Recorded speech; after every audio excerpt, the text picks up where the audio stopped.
اینجا یه دونه KMC T9 تا دندون مسلح داریم که دوستان دارن ستاپ سیستم صوتی تخصصی این خودرو رو انجام میدن.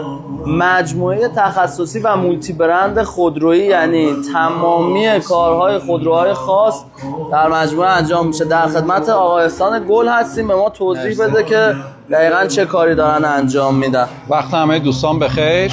نرم افزار آدیو تک فیشر که به هلیکس معروفه، این دستگاه با قابلیت بیتی که داره الان داره اون سیستم رو کنترل میکنه و تمام اکولایزر رو انجام میده و کاملا سیستم اینجا تحت کنترل هست، قابل میوت کردن و باز کردن بقیه اسپیکرها.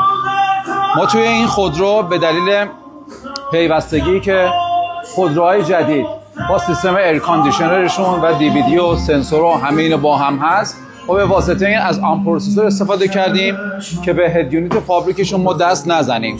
همینطور که می‌بینین هد یونیت فابریکش سر جاش هست و ما یه پردازشگر پروسسور هلیکس براشون نصب کردیم و تغییر اسپیکری که داخلش دادیم کل سیستمشون رو راحت کردیم. دم شما گرم. قربون شما.